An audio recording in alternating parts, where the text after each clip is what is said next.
आज हम आपके लिए एक ऐसी महात्मा बुद्ध की कहानी लेकर आए हैं जिसमें बुद्ध ने बताया है कि कोई भी व्यक्ति जाति या धर्म से अछूत नहीं होता, बल्कि वह अपने विचारों से होता है।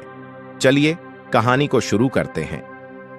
एक बार गौतम बुद्ध वैशाली नगरी में धर्म प्रचार के लिए जा रहे थे।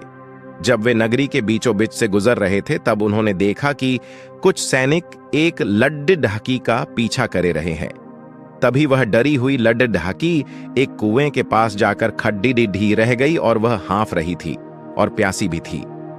तभी बुद्ध ने उस बालिका को अपने पास बुलाया और कहा कि वह कुएं से पानी निकाले और स्वयं भी पिए और उन्हें भी पिलाए। इतनी देर में वह सैनिक भी वहां पहुंच गए। बुद्ध ने उन्हें हाथ के संकेत से रुकने के लिए कहा। बुद्ध की बात सुनकर लड्डू ने कहा, महाराज मैं एक अछूत लड्डू हूं और मेरे कुएं से पानी निकालने पर जल दूषित हो जाएगा। तभी बुद्ध ने उससे फिर कहा, बालिका बहुत जोर की प्यास लगी है, पहले तुम पानी पिलावो। तभी कुछ देर बाद वैशाली नगरी के राजा भी आ गए।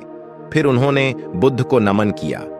बाद में सोने के बर्तन में केवद्य और गुलाब का सुगंधित पानी पीने के लिए दिया, पर गौतम बुद्ध ने उसे पीने से मना कर दिया। बुद्ध ने एक बार फिर बालिका से अपनी बात दोहराई। इस बार बालिका ने साहस के साथ कुएं से पानी निकाला और स्वयं भी पिया और गौतम बुद्ध को भी दिया। और पानी पीने के बाद बुद्ध ने बालिका से उसके भय का कारण पूछा। तब उस बालिका ने बताया, मुझे संयोग से राजा के दरबार में गाने का अवसर मिला था और राजा ने मेरा गीत सुन मुझे अपनी गले की माला पुरस्कार स्वरूप दी। लेकिन उन्हें किसी ने बताया कि मैं एक अछूत लड्डू हूं और ये जानते ही राजा ने मुझे अपने सैनिक को मुझे जेल में डालने के लिए बोल दिया। मैं किसी तरह उन सैनिकों से बचकर यहां तक पहुंच गई और आप मिल गए। इस पर बुद्ध ने कहा कि सुनो राजन, मैं चाहता हूं कि आप मेरी इस शब्द को हमेशा याद रखें। कोई भी मनुष्य की पहचान उसके धर्म और जाति से नहीं, बल्कि उसके स्वभाव या उसके अच्छे काम से होती है। जिस बालिका के मधुर कंठ से निकले मधुर गीत का आपने आनंद उठाया, उसे पुरस्कार दिया, और जिसके कार्य इतने अच्छे हों वह अछूत हो नहीं सकती। और उस बालिका के साथ नीची सोच और छोटे कार्य करके अछूत होने का परिचय तो आपने दिया है।